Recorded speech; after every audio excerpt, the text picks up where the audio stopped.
माता की। आज के इस प्रदेश के हमारे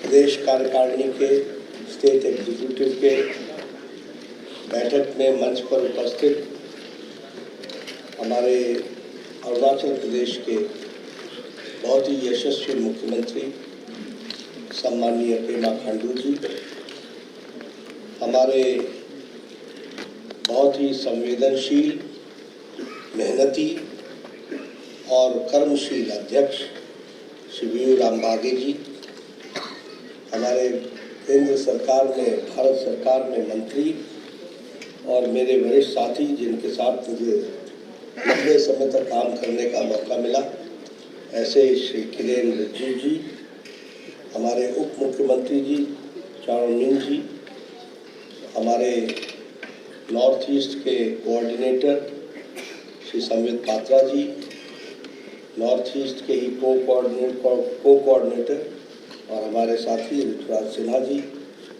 संगठन मंत्री अनंत नारायण मिश्रा जी, लोकसभा में मेरे साथी और पूर्व के अध्यक्ष श्री तापर गांव जी जो मेरे साथ महामंत्री भी रहे, और नवाब रिडिया जी जो राज्यसभा में मेरे साथी हैं, यहाँ उपस्थित सभी पूर्व अध्यक्ष जिन्होंने पार्टी की नींव रखी और पार्टी को मजबूती दी, और हमारे सभी प्रदेश के पदाधिकारी, हमारे प्रदेश सरकार में मंत्री और अरुणाचल प्रदेश की विधानसभा में सदस्य, और हमारे मेयर, डिप्टी मेयर, हमारे म्युनिसिपल कॉरपोरेशन के जीते हुए सभी चेयरमैन्स और हमारे ज़िला परिषद के जीते हुए चेयरमैन्स, और इसके साथ साथ हमारे मंडल के अध्यक्ष, ज़िला के अध्यक्ष, मंडल के अध्यक्ष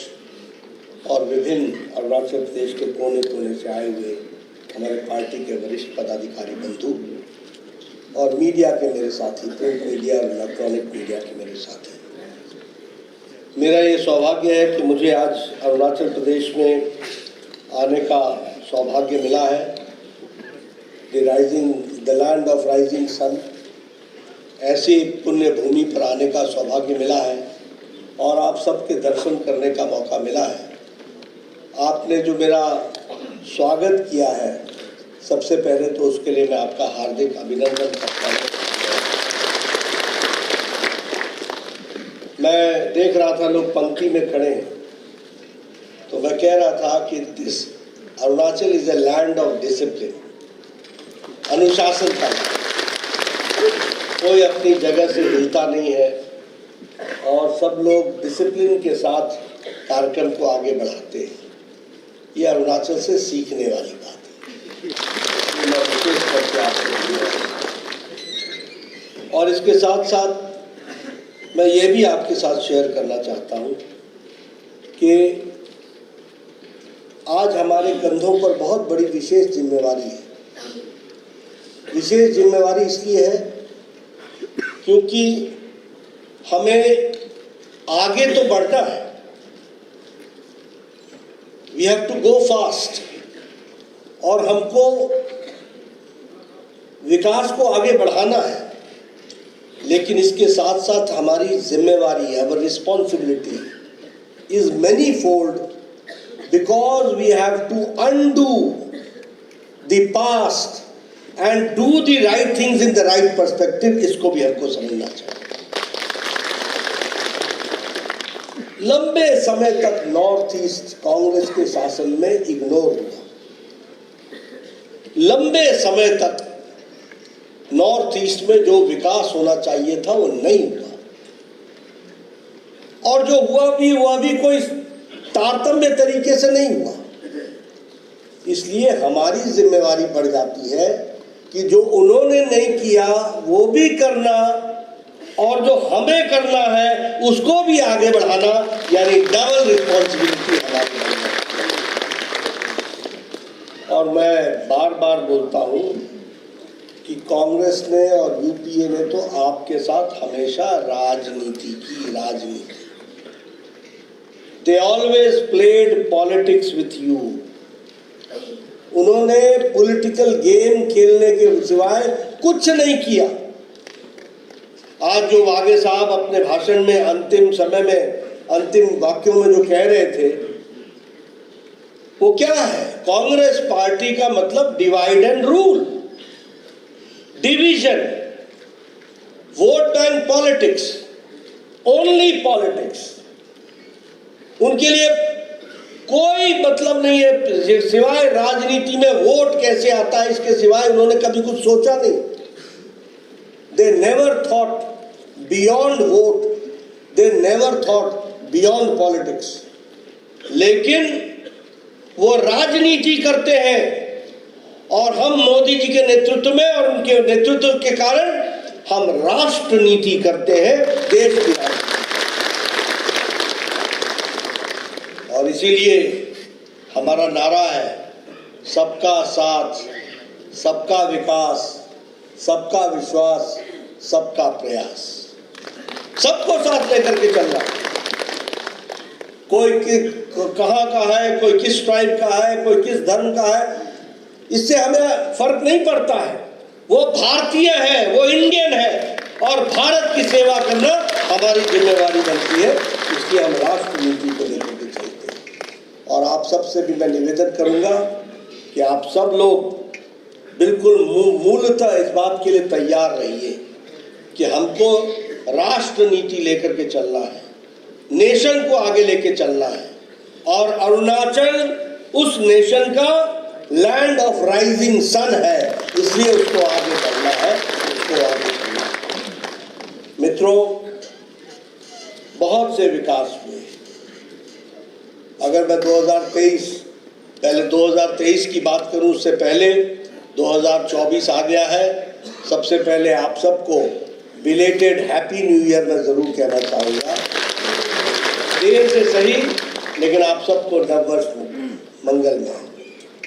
लेकिन 2023 की कुछ बातें आपके ध्यान में जरूर लाना चाहूँगा। आपको जानकर खुशी होगी कि देश ने कितनी तरक्की की है। आज 6 करोड़ से ज्यादा लोगों ने आयुष्मान भारत का लाभ उठा लिया है। More than 6 crore. We are giving this to 50 crore people. जिसमें से 6 करोड़ लोगों ने गंभीर बीमारियों से लड़ने के लिए अपना इलाज करा लिया है। प्रधानमंत्री गरीब कल्याण अन्न योजना अब ये अगले 5 साल के लिए फिर से चलेगी और इसमें 5 किलो गेहूं या 5 किलो चावल, 5 किलो व्हीट और 5 kilo paddy and 1 kilo pulse दाल ये दिया जाएगा और इस तरीके से कार्यक्रम को आगे बढ़ाया जाएगा।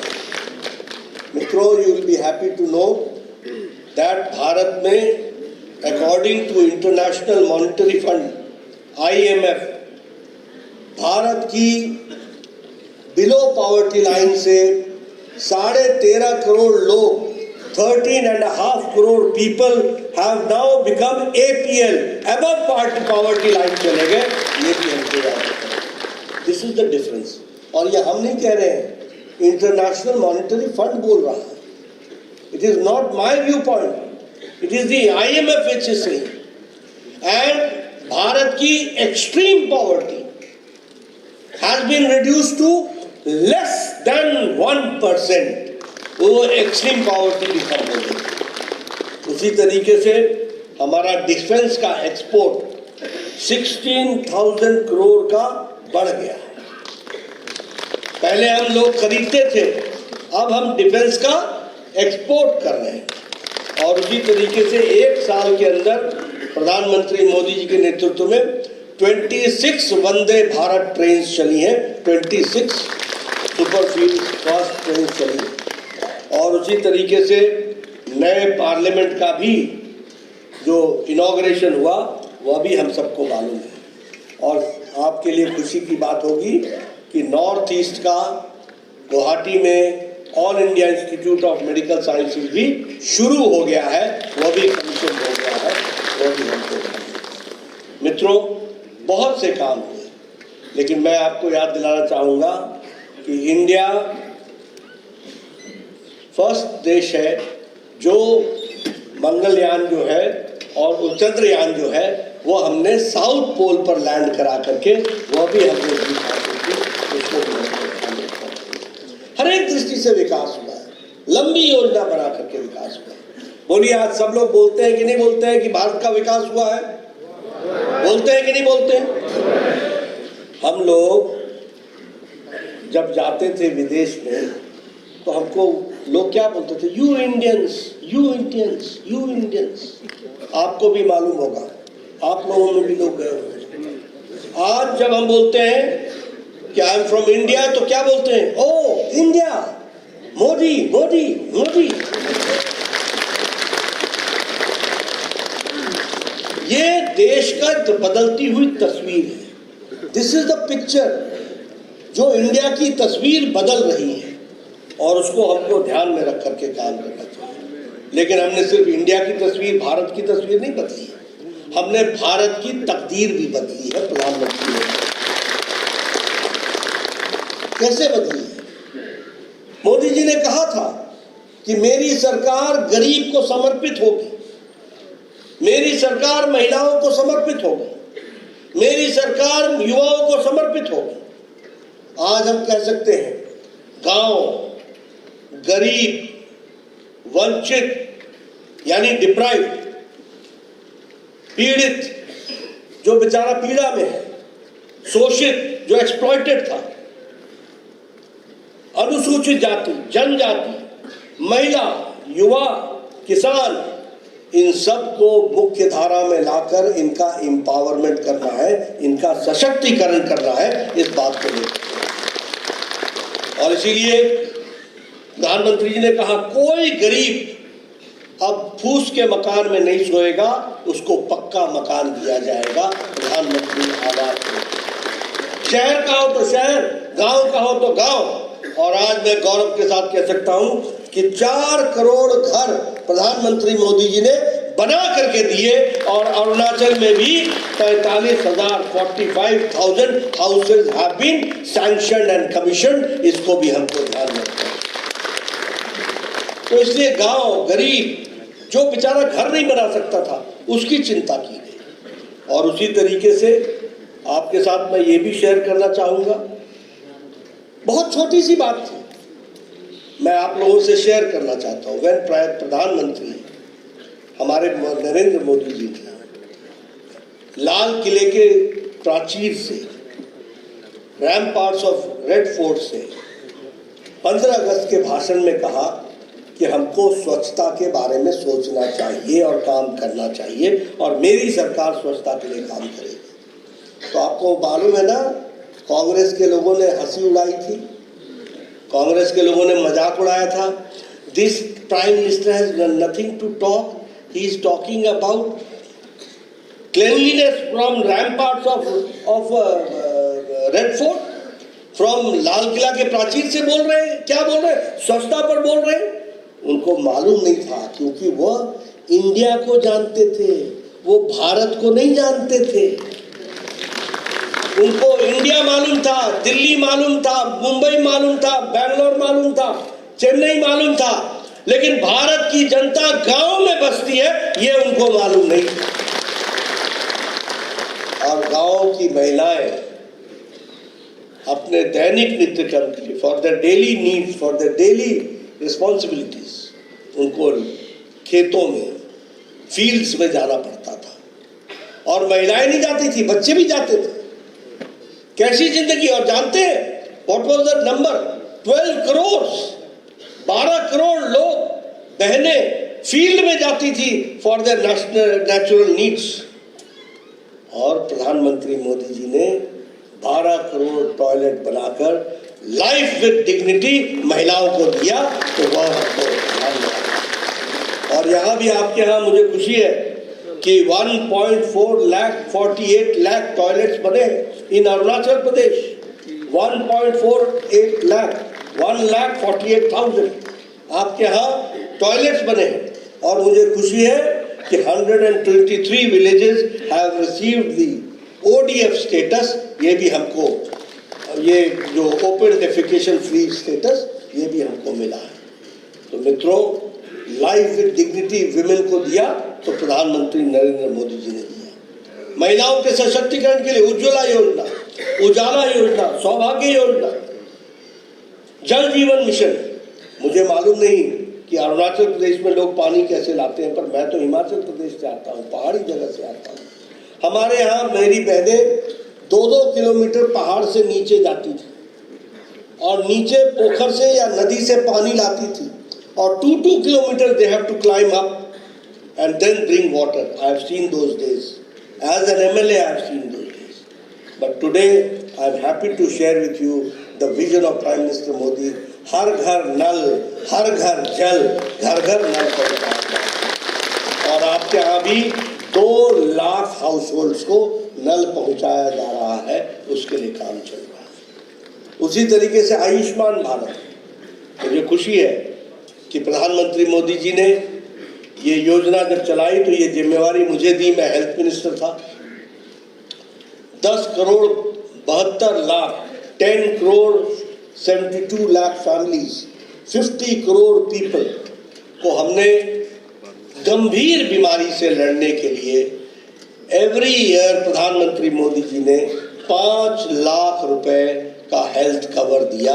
5 लाख रुपए एवरी ईयर 5 लाख रुपीज। और ये कौन लोग हैं?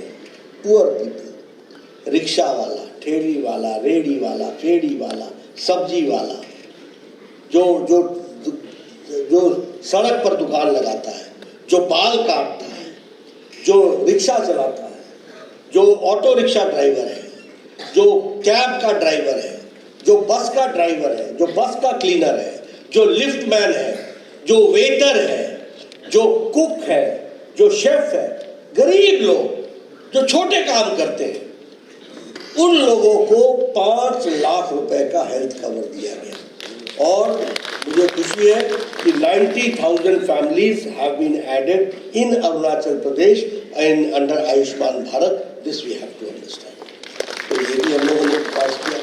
उसी तरीके से प्रधानमंत्री किसान सम्मान निधि में भी हर चौथे महीने 2,000 रुपए किसानों को दिया जा रहा है। Farmers are being empowered and in Arunachal Pradesh 90,000 farmers are getting 2,000 rupees every 4th month और 11 किस्तें मिल चुकी हैं। ये भी हमको याद रखना चाहिए। 11 किस्तें। तो इस तरीके से विकास की एक नई कहानी शुरू होती है। मित्रों, आप देखते थे, मुझे याद है बचपन में नॉर्थ ईस्ट का मतलब, जब मैं पटना में था बचपन में तो आसाम मेल जाती थी, तिनसुकिया मेल जाती थी। ये सारी जब मेल्स जाती थी तो इसमें लिखा होता था डब्बा, reserve for army, reserve for army. सारा north east was only taken care by army at that point of time. लेकिन प्रधानमंत्री मोदी जी के नेतृत्व में आज हम कह सकते हैं कि all important disputes have been settled. चाहे डिस्प्यूट ऑफ अल्फा हो, चाहे दीमा हसाओ पीस पैक्ट हो, चाहे ट्राइपार्टाइट पीस अकॉर्ड हो आदिवासी मिलिटेंट्स और आउटफिट्स के साथ, चाहे बोडो अकॉर्ड हो, चाहे national liberation front of Tripura हो, चाहे कार्बी एंगलोंग हो, चाहे कोई भी वो डिस्प्यूट हो, सारे डिस्प्यूट्स को ब्रू रियांग का भी समझौता हो, ये सारे समझौते जो 50 साल से मिलिटेंट्स के आउटफिट बन गए थे, मिलिटेंट्स के लिए एक अच्छा हेवन बन गया था, उनको पीस के रास्ते पर लाना और उनको मुख्य धारा में शामिल करना, ये किया है तो नरेंद्र मोदी जी की सरकार ने किया है। और पूरा नॉर्थ ईस्ट आज हम कह सकते हैं कि एक शांति के वातावरण में आकर के खड़ा है।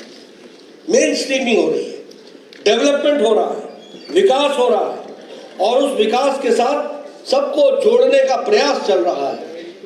आपको जानकर खुशी होगी कि our Prime Minister has visited North East at least more than 60 times. No Prime Minister has visited North East as much. And if I take the tour undertaken by ministers, it is more than 500 times that a minister, union minister, has come to North East. पहले क्या होता था UPA की सरकार में? Where are you from? Oh North East जाना है, जैसे पता नहीं कहाँ जाना है। आज मेन स्ट्रीमिंग हुई है, नेशनल हाईवे, स्टेट हाईवेज। आप बताइए अरुणाचल प्रदेश में स्टेट हाईवे बन रहे हैं कि नहीं बन रहे? नेशनल हाईवे बन रहे हैं कि नहीं बन रहे? इंफ्रास्ट्रक्चर बन रहा है कि नहीं बन रहा है? कनेक्टिविटी आई है कि नहीं आई है? मुख्य धारा में लाने का काम नरेंद्र मोदी जी की सरकार ने किया है, विकास के काम किया है।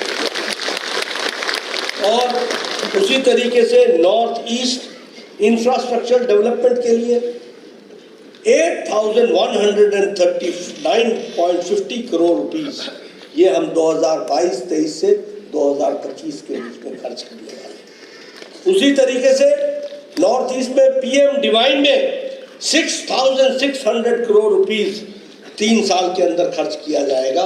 ये पीएम डिवाइन के प्रोजेक्ट में वो भी हमको ध्यान देना। रेलवेज में द इंक्रीज इज 5 टाइम्स। कई जगह तो रेलवे का काम 100 साल बाद शुरू हुआ। जहां ब्रिटिशर छोड़ के गए थे, उसके बाद नरेंद्र मोदी जी ने काम शुरू किया। ये हमको रेलवे, और मुझे खुशी है कि गुवाहाटी, ईटानगर और अगरतला अब ये रेल लिंक से जोड़ दिए गए हैं। इसके लिए काम हुआ है, इसके लिए भी मैं बधाई देना चाहता हूँ। इसी तरीके से लास्ट 9 years में नॉर्थ ईस्ट में ही 4,950 crore rupees have been spent only on 4,950 kilometers have been constructed and 41,449 rupees have been sanctioned for that.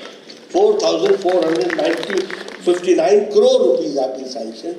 इसको भी हमको ध्यान में रखना चाहिए। मित्रों, आज मैं आया ये हमारे डॉनी पोलो एयरपोर्ट, मुझे याद आ गई कि जब मैं हेल्थ मिनिस्टर था तो मुझे ईटानगर आना था। तो मेरा ऑफिसर मुझसे पूछता है, सर आप दीमापुर उतरेंगे या डिब्रूगढ़ उतरेंगे या आप गुवाहाटी उतरेंगे? आज मैं यहाँ आया हूँ, सीधे ईटानगर में हमारी ट्रेन लैंड की है। This is connectivity, this is development, this is main stream. और मैंने रास्ते में पेमा खांडू जी को पूछा, मैंने कहा एक्स्ट्रा लैंड रखना, क्योंकि आपका आशीर्वाद कमल को मिलेगा और कमल को आशीर्वाद मिलेगा तो और एयरपोर्ट आगे बढ़ेगा और आगे विकास होगा। उसी तरीके से हम अगर कहें तो लास्ट 9 years में 20,000 किलोमीटर की सड़कें बनी हैं। और अरुणाचल प्रदेश फ्रंटियर हाईवे का, उसके लिए 44,000 crore rupees Arunachal Pradesh frontier highway. देखिए, प्रधानमंत्री मोदी जी के नेतृत्व में अरुणाचल प्रदेश नक्शे पर टॉप प्रायोरिटी पर है। इसको हमको समझ लेना। 44,000 crore rupees are being spent for the border highways. और मैं अरुणाचल प्रदेश के लोगों को और जनता को सलूट करना चाहता हूं, उनको आदर देना चाहता हूं, जो भारत के प्रहरी के रूप में हमेशा खड़े रहे हैं और पहरेदार थे। लेकिन आपकी चिंता किसी ने नहीं की। चिंता की तो नरेंद्र मोदी जी की सरकार ने की, और उन्होंने की नरेंद्र मोदी। आज वाइब्रेंट विलेज प्रोग्राम के तहत लगभग 4,800 करोड़ रुपीस खर्च हो रहा है। हमारी सोच क्या होती थी पहले यूपीए के टाइम में या कांग्रेस के टाइम में? अंतिम गांव।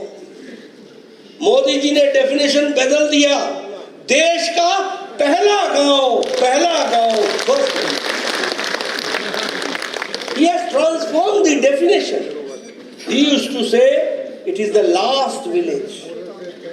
Now he says that is the first village. We have to take.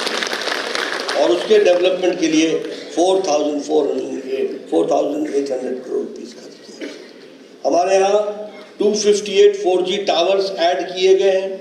और उसी तरीके से पासीघाट में एयरपोर्ट के लिए, और उसमें जो उसको कहते हैं वो तेजू है, उसके लिए भी काम चला हुआ है। तो हर दृष्टि से काम चला है।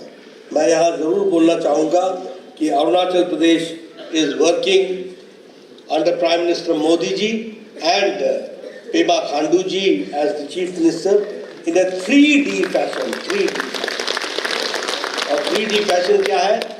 Decisive leadership of prime minister Modi ji and decisive implementation by Pema Khandu ji.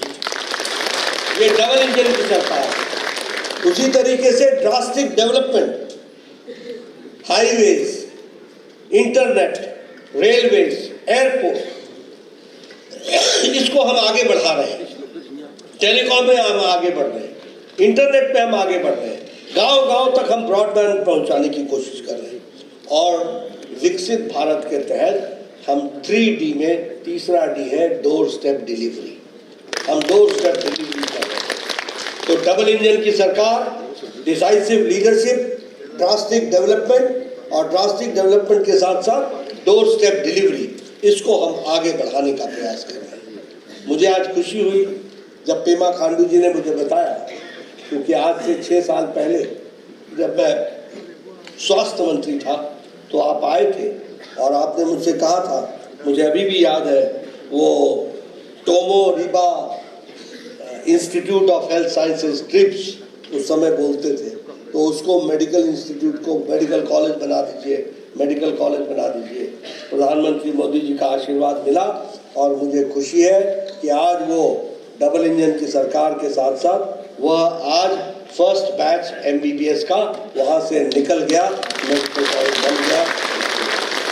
Chief minister के आरोग्य अरुणाचल योजना के तहत भी 1.3 लाख लोगों को कवर किया जा रहा है। That means that 90,000 are being covered by us and the rest is being covered by Pema Khandu ji government. कोई भी इलाज से वंचित नहीं है। यह आज अरुणाचल प्रदेश बन गया। हेल्थ के साथ, हेल्थ के लिए दृष्टि से काम चल रहा है।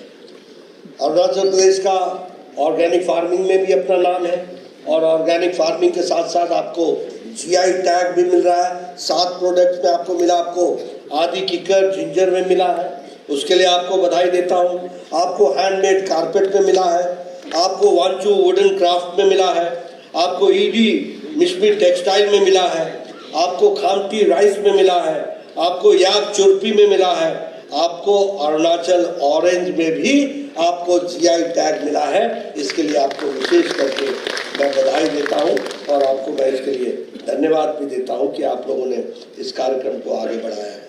मित्रों, विकास की दृष्टि से देखें तो आपने नए रिकॉर्ड सेटअप किए और आज बदलता हुआ हमको अरुणाचल प्रदेश दिख रहा है।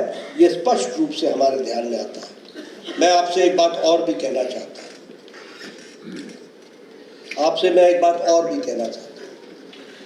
देखो, हमेशा याद रखो, we are all members of a political party. हम सब लोग राजनीतिक दल के कार्यकर्ता हैं और राजनीतिक दल के कार्यकर्ता को बीजेपी ने तय किया है, nation first, party next, self last. इसलिए हमको देश को देखना है और देश को देखना है और देश के लिए पार्टी बनी है। दल देश के लिए, इसलिए दल को देश के लिए काम करना है और हम दल के सदस्य हैं तो हमको दल के माध्यम से देश के लिए काम करना है। हमको समझ में आता है ना? अब आप देखो, मैं आपके सामने बताना चाहता हूं। देखिए, जब तक आपको गलत और अच्छे का अंतर समझ में नहीं आएगा, आप राजनीतिक दृष्टि से सही काम नहीं कर पाएंगे। देखिए, जब तक आपको अंधेरा और उजाले का अंतर नहीं समझ में आएगा, तब तक आपको काम करने में दिक्कत आएगी। मेरा ये मानना है कि कांग्रेस पार्टी ने, यूपीए ने, इन सभी पार्टियों ने लंबे समय तक आपको अंधकार में रखा, लंबे समय तक। Am I right? Am I right? और मोदी जी के नेतृत्व में अब उजाला आया, विकास आया। Am I right? Am I right? और इसलिए ये आवश्यक है कि हम अंधेरे को पहचानते रहें और उजाले की तरफ हमेशा चलते रहे। इसके लिए हमको काम करना पड़ेगा। और इसीलिए मैं आपसे निवेदन करना चाहता हूं कि आप कांग्रेस पार्टी को अच्छे से पहचानें। Try to recognise UPA government and their activities. आजकल ये नए नाम से आ रहा है, पुराना नाम जरा गड़बड़ हो गया, आजकल नया नाम आ गया, इंडी अलायंस। इंडी अलायंस ये नया नाम आ गया। ये नाम और क्या है, अभी आजकल ये पहले तो अरुणाचल आ नहीं रहे थे, फिर इनको ध्यान में आया तो ये अब अरुणाचल भी आ रहे हैं ना। आएंगे तो पूछना, ये भारत जोड़ो न्याय यात्रा नहीं है, ये भारत तोड़ो अन्याय यात्रा है। इन्होंने भारत को कब जोड़ा, बताओ ना, कब जोड़ा इन्होंने? इन्होंने तो हमेशा भारत को तोड़ने का ही काम किया है, कमजोर करने का ही काम किया है। बोलो, आर्टिकल 370 को हटाने से भारत मजबूत हुआ कि नहीं हुआ? हुआ कि नहीं हुआ? और ये उसका विरोध करते हैं कि नहीं करते? करता है। जम्मू कश्मीर को अभिन्न बनाया कि नहीं बनाया? बनाया। और इन्होंने हमेशा उसका विरोध किया कि नहीं किया? अब यहाँ आपका चाइना से बॉर्डर लगता है, आपको ये न्याय यात्रा पर निकले हैं, भारत जोड़ो यात्रा पर निकले हैं, इनसे जरा पूछो कि इंडियन नेशनल कांग्रेस और कम्युनिस्ट पार्टी ऑफ चाइना में 2008 में कौन सा समझौता हुआ था? कौन सा समझौता? गुप्त समझौता हुआ है, रिटिन। You are keeping the nation in the dark. आप देश को अंधेरे में डाल रहे हो। How have you gone for a agreement with a political party and with the government of China? क्योंकि कम्युनिस्ट पार्टी ऑफ चाइना वहां की सरकार है और हमें मालूम नहीं क्या समझौता हुआ है। ये बोलो जोड़ने का काम है कि तोड़ने का काम है? तोड़ने के लिए काम। ऐसे लोग जोड़ते हैं क्या? नहीं। मैं बार बार बोलता हूं, हर मंच से बोलूंगा और आगे भी बोलूंगा।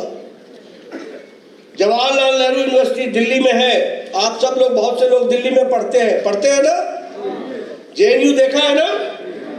आप लोग ज्यादातर दिल्ली यूनिवर्सिटी में पढ़ते हैं, कम है जेएनयू में, लेकिन जेएनयू देखा है ना? वहां नारे लगे, क्या नारे लगे? अफजल हम शर्मिंदा है, तेरे कातिल जिंदा है। अफजल कौन था? अफजल वो था जिसने भारत के पार्लियामेंट पर अटैक किया, वो मास्टरमाइंड था, उसको फांसी की सजा हुई। अब कातिल कौन हो गया? सुप्रीम कोर्ट का जज कातिल हो गया जिसने सजा दी। भारत का राष्ट्रपति प्रणब मुखर्जी साहब जिन्होंने माफी नहीं दी, वो कातिल हो गए क्या?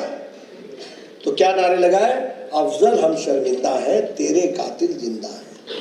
और दूसरा नारा लगाया, भारत होंगे टुकड़े टुकड़े इंशाअल्लाह इंशाअल्लाह। आप बताइए, दूसरे दिन राहुल गांधी इन लोगों के साथ हाथ में हाथ मिला करके जेएनयू कैंपस में खड़ा था कि नहीं खड़ा था? खड़ा था कि नहीं खड़ा था? उनका साथ दे रहा था कि नहीं दे रहा था? जब यहाँ ईटानगर में आए तो पूछो, तुम जोड़ने आए हो कि तोड़ने आए हो? अगर तुम जोड़ने आए हो तो तुमको जेएनयू की घटना पर माफी मांगनी पड़ेगी, ये बात आपको पता है।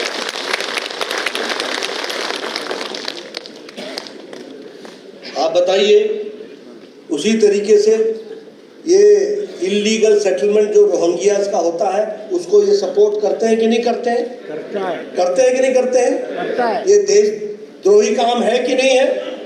ये देश का द्रोह करने का काम है कि नहीं है? आप बताइए, कांग्रेस पार्टी ने पूछा था कि नहीं पूछा था कि प्रमाण लाओ एयर स्ट्राइक का और सर्जिकल स्ट्राइक का? पूछा था कि नहीं पूछा था? ये देशद्रोह का काम नहीं है तो और क्या है? ये भारत तो जोड़ो का काम है या तोड़ने का काम है? बोलो, देश की रक्षा करने वाले लोग। आप आर्मी से जो अपनी जान की बाजी लगा करके देश की सेवा में जाता है, उससे तुम प्रमाण मांगते हो, उससे तुम प्रमाण मांगने की बात करते हो, ओबीसी की बात करते हो तुम। आप बताइए, जवाहरलाल नेहरू जी ने ओबीसी को रिजर्वेशन दिया था क्या? इंदिरा गांधी ने दिया था क्या? राजीव गांधी ने दिया था क्या? इनको संवैधानिक दर्जा दिया था क्या? इनको संवैधानिक दर्जा दिया तो प्रधानमंत्री नरेंद्र मोदी जी ने दिया। ये उसी तरीके से ये अनुसूचित जाति की बात करते हैं। अनुसूचित जनजाति की बात करें तो हमें ये फख्र के साथ कहना होता है कि फर्स्ट ट्राइबल प्रेसिडेंट अगर लेडी प्रेसिडेंट किसी ने बनाया तो नरेंद्र मोदी जी की सरकार ने बनाया ये। लेकिन अनुसूचित जाति की अगर हम बात करें तो जो संविधान के निर्माता थे डॉक्टर भीमराव अंबेडकर, उनको पार्लियामेंट में जाने से रोकने का काम किसने किया? नेहरू ने, कांग्रेस ने। और आज ये अनुसूचित जाति के चैंपियन बनते।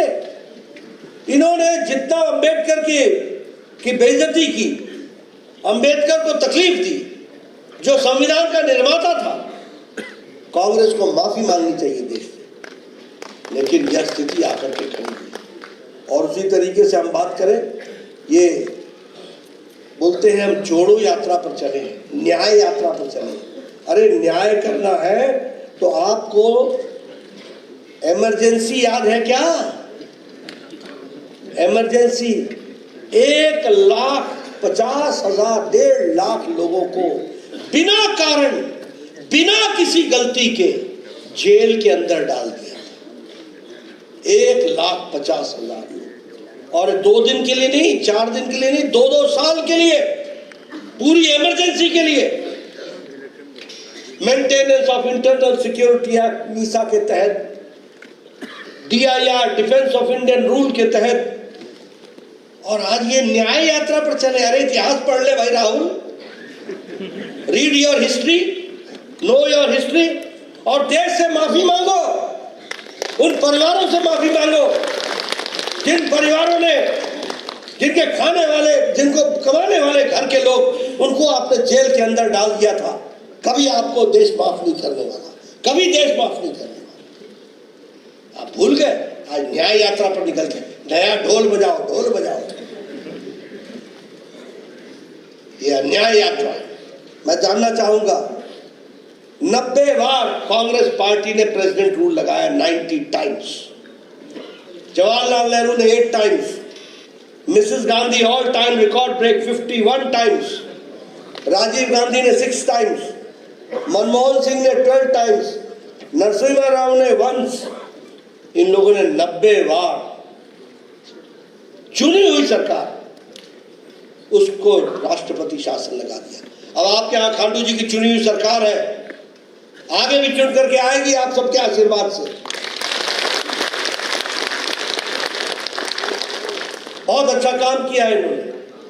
लेकिन कोई आप प्रेसिडेंट रूल लगा दे, यह अन्याय है कि नहीं है? अन्याय है कि नहीं है? 90 टाइम्स राहुल गांधी आए तो बोलना पहले इसके लिए माफी मांगो। तुम्हारे जो दादा ने किया, दादी ने किया, दादा ने किया, नानी ने किया, नहीं परदादा ने किया, पर नाना ने किया, नानी ने किया, बाप पिताजी ने किया, इसके लिए माफी मांगो। और मैं जानना चाहता हूं, यहां भी हमारे सिख भाई रहते हैं ईटानगर में, यहां भी हमारे 1984 में दंगे हुए थे कि नहीं हुए थे? कांग्रेस पार्टी के नेतृत्व में उस समय सिखों को जिंदा जलाया गया था कि नहीं जलाया गया था? उनके साथ नरसंहार हुआ था कि नहीं हुआ था? और उस समय के प्रधानमंत्री ने कहा था कि नहीं कहा था, राजीव गांधी ने, कि जब बड़ा पेड़ गिरता है तो धरती हिलती है। ये भारत जोड़ों पर निकले हैं कि तोड़ों पर निकले हैं? ये न्याय दिलाएंगे आपको या अन्याय करेंगे? बोलो, आप जब ये आएंगे तो पूछोगे ना इनसे? बिल्कुल पूछिए, मेरी बातें नोट करके रखिए। और उसी तरीके से आप देखिए, हर दृष्टि से किस तरीके से लोगों को अन्याय करने का काम किया है, वो हमेशा कांग्रेस पार्टी के लोगों ने किया है। सरकारों पे सरकार गिरा दी, सरेआम कत्लेआम हो गया, गोलियां चला दी, हर तरीके की। आप बताइए, नॉर्थ ईस्ट की इंसर्जेंसी इतने दिनों तक चलती रही, आज रुक गई कि नहीं रुक गई? आज रुकी है कि नहीं रुकी है? शांति आई कि नहीं आई नॉर्थ ईस्ट में? डेवलपमेंट हो रहा है कि नहीं हो रहा है? यूपीए के टाइम में और कांग्रेस के टाइम पर क्यों नहीं? आप पूछिएगा, जब यह अन्याय यात्रा आती है तब आप पूछिएगा जब ये भारत को तोड़ने वाली यात्रा आती है तो इनसे पूछिए, आपको जवाब चाहिए, देश को जवाब चाहिए, और माफी मंगवाइए इनसे। और मैं एक बात और कहना चाहता हूँ, ये इंडिया अलायंस कुछ नहीं है, ये इंडिया अलायंस ये दो ही बातों का अलायंस है, परिवार एंड प्रॉपर्टी। परिवार बचाओ और प्रॉपर्टी बचाओ, और इसके अलावा कुछ नहीं है। फारूक अब्दुल्ला अपने परिवार और प्रॉपर्टी को बचाने में लगे हैं, रेट एसोसिएशन के घोटाले में फंसे हैं, सीबीआई की इंक्वायरी चल रही है। महबूबा मुफ्ती जी के बाद महबूबा जी, एक परिवार की पार्टी। आप नीचे आ जाइए, प्रकाश सिंह बादल, सुखबीर सिंह बादल, आप और उत्तर प्रदेश पहुंच जाइए, मुलायम सिंह, अखिलेश, डिम्पल, बाकी बेचारा चाचा जी भी कहाँ चले गए मालूम। आप देखिए बिहार उठा लीजिए, और आप बिहार उठा लीजिए, लालू, राबड़ी, तेजस्वी,